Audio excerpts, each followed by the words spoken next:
வணக்கம் தமிழ் நூலகம் நண்பர்களே. நம்ம இந்த வீடியோவில் வந்து எப்படி கூகுள் கிளாஸ் நம்ம அப்லோட் பண்ணுறதுன்னு பார்ப்போம். அந்த வீடியோ பார்த்த முன்னாடி நம்ம சேனலெல்லாம் சப்ஸ்கிரைப் பண்ணிட்டுருங்க. முதல்ல நம்ம கூகுள் கிளாஸ் ரூம் போனோம். அதில் போய்ட்டு நாளைக்கு என்ன எக்ஸாமோ அதை வந்து செலக்ட் பண்ணணும். நம்ம எக்ஸாம்பிளுக்கு SYM எக்ஸாம் செலக்ட் பண்ணுறேன். 201021 3203 செலக்ட் பண்ணுறேன். அது ஏற்கனவே நீங்கள் எதுவும் CAT எக்ஸாமும் இருக்கும், கரெக்டாக செலக்ட் பண்ணணும். நெக்ஸ்ட்டு இதில் வந்து கிளாஸ் ஒர்க் கீழே இருக்குது பார்த்தீங்கன்னா, stream people class work click பண்ணுங்கள். அது வந்து board exam question paper answer அப்லோடுங்குது. அதில் நீங்கள் ஃபஸ்ட்டு வந்து கொஷின் பேப்பர் தான் நாளைக்கு 11 மணிக்கு எடுக்கணும். அதனால் வந்து ஆன்சர் ஸ்கிரிப்ட்னா நீங்கள் பேப்பர் அப்லோட் பண்ணுறது அதில் போகக்கூடாது. நீங்கள் வந்து ஃபஸ்ட்டு இருக்கிற போர்டு எக்ஸாம் கொஷின் பேப்பரை தான் கிளிக் பண்ணணும். கூகுள் கிளாஸ் ரூம் போயிட்டு மறுபடியும் சொல்கிற கூகுள் கிளாஸ் ரூம் போயிட்டு நாளைக்கு நடக்கக்கூடிய எக்ஸாமை கிளிக் பண்ணிவிட்டு கிளாஸ் ஒர்க் கிளிக் பண்ணிவிட்டு கொஷின் பேப்பர் அது மேலே கிளிக் பண்ணணும். அதில் கொஷின் வந்துடுச்சு. இப்போ கொஷின் மேலே கிளிக் பண்ணுறோம். அது 3203 நாளைக்கு நடக்கிற SYM எக்ஸாம். அதேமாதிரி உங்களுக்கு என்ன எக்ஸாமோ நீங்கள் கரெக்டாக செலக்ட் பண்ணிக்கோங்க. கொஷின் வந்துச்சு. Part A, part B, part Cன்னு இருக்குது. பார்ட் Aவில் 4 2 மார்க்கு, பார்ட் Bயில் 4 3 மார்க்கு, பார்ட் Cயில் வந்து 3 10 மார்க் அட்டன் பண்ணணும். ஃபஸ்ட் இயர்னால் பார்ட் Cயில் வந்து 6 5 மார்க் அட்டன் பண்ணுற மாதிரி இருக்கும். அதை பார்த்துக்குங்க. நெக்ஸ்ட் நம்ம பேக் வரோம். பேக் வந்து கொஷின் ஆகிடுச்சு இல்லைங்களா. இப்போ வந்து நம்ம அடுத்து பேப்பர் A4 ஷீட்டில் வந்து எழுதி நம்ம ஸ்கேன் பண்ணி பண்ணணும். ஓகேங்களா. மறுபடியும் சொல்கிறேன்.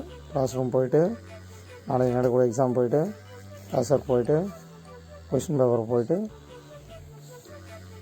கிளிக் பண்ணிங்கன்னா கொஷின் பேப்பர் வரும். அதை ஓப்பன் பண்ணிங்கன்னா கொஷின் பேப்பர் டவுன்லோட் ஆகிடும்.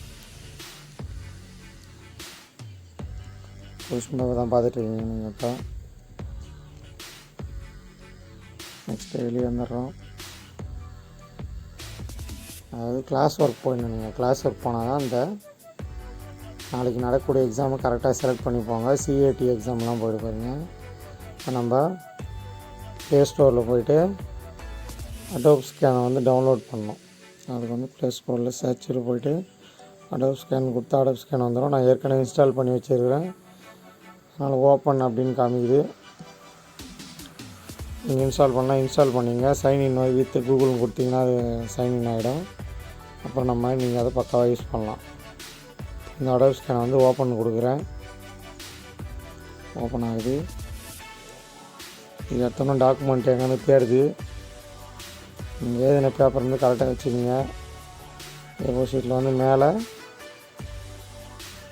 பார்த்தீங்கன்னா உங்களோட நேமு, பேஜ் நம்பரு, சப்ஜெக்ட் கோடு, கீழே வந்து டேட்டு, நம்பர் ஆஃப் பேஜஸ்ஸு, அப்புறம் சைன். பேஜ்லேயும் பார்த்தீங்கன்னா 4 பேஜில் எந்த பேஜ் அதுமாதிரி செலக்ட் பண்ணி. இப்போ நான் ஒரு முறை செலக்ட் பண்ணுறது தப்பாகிடுச்சு. அது இது பண்ணுது. நான் மறுபடியும் ரீடேக் கண்டினியூ பக்கத்தில் ரீடேக்னு ஒரு ஆப்ஷன் இருக்குது இல்லைங்களா. ரீடேக்னு கொடுக்குறோம்.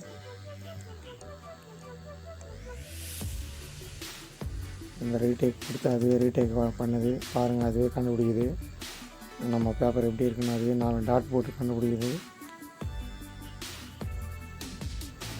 கண்டினியூன்னு கொடுத்தோம்னா நம்ம நெக்ஸ்ட் பேப்பர் போகலாம். இப்போ அது செலக்ட் பண்ணுது. அதுவே செலக்ட் ஆகிடுச்சு. நம்ம அடுத்த பேஜ் ஸ்கேன் பண்ண போகிறோம்.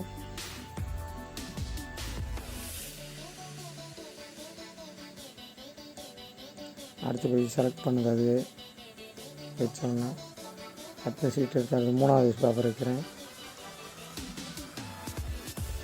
இந்த பேப்பர் வந்து நான் சாம்பிளுக்கு வச்சுருக்கேன். கோடெல்லாம் சரியில்லை.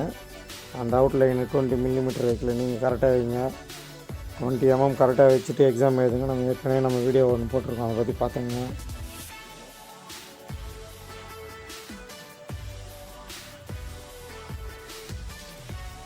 நம்ம அப்படியே ஸ்கேன் பண்ணுது. அடுத்த பேஜ் 4வது பேஜ் ஸ்கேன் பண்ணோன்னே அந்த பேப்பர்ஸ் இருக்குங்களா ஃபோன் அது மேலே கிளிக் பண்ணுங்கள், அது வெளியே வந்துடும். வெளியே வந்துடுச்சு. அடுத்து மேலே சேவ் பிடிஎஃப், அப்புறம் நேம் கொடுத்து அடோப் ஸ்கேன் டேட் போட்டு கொடுத்துருக்குது. நீங்கள் வந்து ரீநேம் பண்ணணும். ரீநேம் கொடுத்துட்டு டைப் பண்ணுறீங்க. அதில் ஃபஸ்ட்டு வந்து உங்கள் ரிஜிஸ்டர் நம்பரு ஐஃபன், நான் எக்ஸாம்பிளுக்கு ஒரு சும்மா ஒரு ரிஜிஸ்டர் நம்பர் போடுறேன். ஐஃபன் சப்ஜெக்ட் கோடு 320331 போடுறேன். ஐஃபன் உங்கள் நேம் போட்டுங்க. நான் அந்த பேப்பரில் சுபாஷ்னு யூஸ் பண்ணியதுனால நான் சுபாஷ் அப்படின்னு டைப் பண்ணிக்கிறேன்.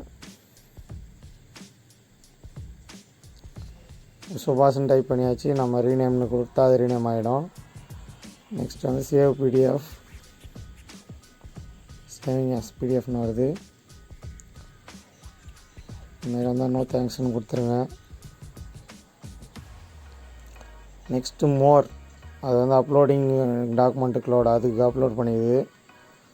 மோர் போய்ட்டு காப்பி டு டிவைஸ் அப்படின்னு கொடுத்திங்கன்னா உங்கள் ஃபோனில் எங்கே சேவ் பண்ண போகிறீங்கன்னு சேவ் பண்ணணும். அதாவது டவுன்லோட்ஸில் தான் சேவ் பண்ணணும்.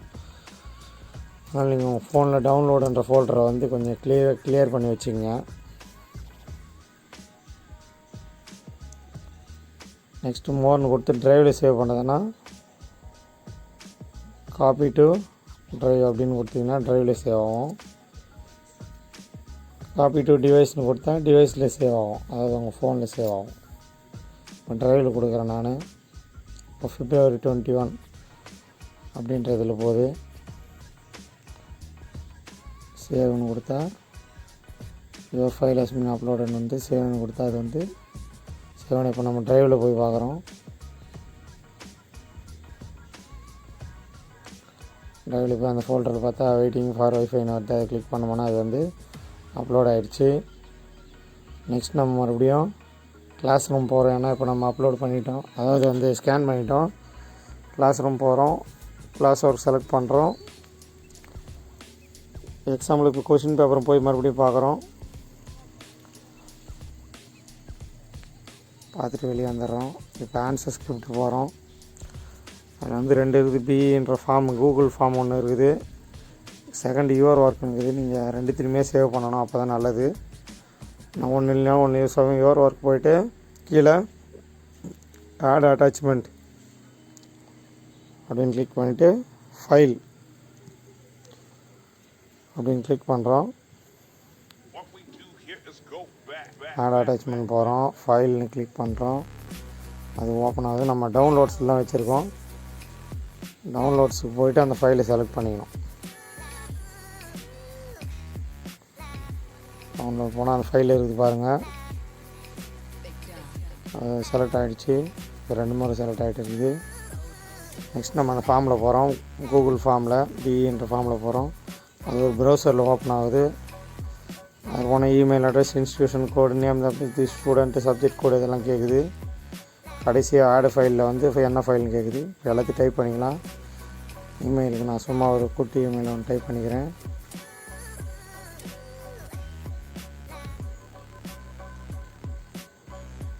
இன்ஸ்டியூஷன் கோடு நான் 2000 அதுமாதிரி டைப் பண்ணிக்கிறேன். உங்கள் எந்த காலேஜ் கோடு அதுதான் இன்ஸ்டியூஷன் கோடு. உங்கள் ரிஜிஸ்டர் நம்பர் டைப் பண்ணுங்கள். இந்த லேட்டர் என்ட்ரி ஸ்டூடெண்ட்ஸ் உங்களுக்கு டெம்பரரியாக கொடுத்த ரிஜிஸ்டர் நம்பர் டைப் பண்ணிங்க. நேம் ஆஃப் தி ஸ்டூடெண்ட் நான் சுபாஷின் பேர் மென்ஷன் பண்ணால் சுபாஷ் போட்டுக்கிறேன். சப்ஜெக்ட் கோட் நான் வந்து 32031 போட்டதுனால நான் அதை போட்டுக்கிறேன். அடுத்து நம்பர் ஆஃப் பேஜஸ் ரிட்டன் நான் 4 தான் போட்டிருந்தேன், அதனால் 4 போட்டுக்கிறேன். அடுத்து ஆன்சர் ஃபைல் அப்லோட் போகிறோம். இது ஃபைல்ஸில் போய்ட்டு டவுன்லோட்ஸில் போனோம். நான் டவுன்லோட்ஸில் தான் நம்ம சேவ் பண்ண சொன்னேன். எல்லாருமே இந்த அடோப் ஸ்கேனை யூஸ் பண்ணுங்கள், அது ரொம்ப நல்லா இருக்குது. டவுன்லோட் போய் செலக்ட் பண்ணியாச்சு. அப்லோட்னு கொடுத்தா அப்லோட் ஆகிடும். ஃபஸ்ட்டு அது அப்லோடிங் ஆகிங்குது. அப்லோட் ஆனோடனே சப்மிட்டுன்னு கொடுத்தா சப்மிட் ஆகிடும். இப்படியும் நீங்கள் பண்ணலாம், இல்லை கூகுள் ட்ரைவில் கூட நீங்கள் போய்ட்டு நீங்கள் அப்லோட் பண்ணலாம். இது அப்லோட் ஆகிடுச்சு. சப்மிட் கொடுத்தா சப்மிட் ஆகிடும். நம்ம கூகுள் ட்ரைவும் ட்ரை பண்ணலாம். இப்போ அதை கேன்சல் பண்ணிவிட்டு ஆட் ஃபைல் போய்ட்டு கூகுள் ட்ரைவில் பாருங்கள், அந்த ஃபைல் இருக்குது February 2001 ஃபோல்டரில் செலக்ட் ஃபைல்ஸ் கொடுத்து மறுபடியும் நம்ம அப்லோட் பண்ணுறோம். டவுன்லோட்ஸ் போய் அப்லோட் பண்ணுறோம். அப்லோடிங் ஆகுது.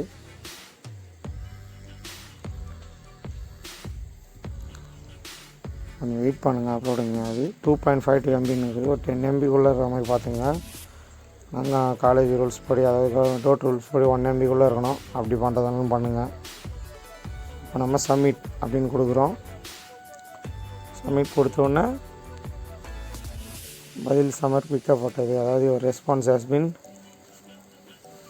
சப்மிட்டட் அப்படின்னு வந்திருக்கு. இது தமிழில் வந்திருக்கு. ஒரு response has been submitted, assignment mark test done. இப்படி வந்தாவே நீங்கள் எக்ஸாமை கரெக்டாக முடிச்சிருக்கீங்க அப்படின்னு அர்த்தம். ஓகேங்களா? இப்படி வந்துட்டால் போதும், நீங்கள் எக்ஸாம் கரெக்டாக பண்ணிட்டீங்கன்னு அர்த்தம். ஒரு தடவை 2 தடவை கரெக்டாக பண்ணுங்கள், அதுதான் நல்லது. இது போன்ற மேலும் பல வீடியோக்களுக்கு நம்ம சேனலை மறக்காமல் சப்ஸ்கிரைப் பண்ணுறேங்க. நம்ம சேனலுக்கு இந்த வீடியோ பிடிச்சிருந்தா லைக் பண்ணுங்கள். Thank you friends. நெக்ஸ்ட்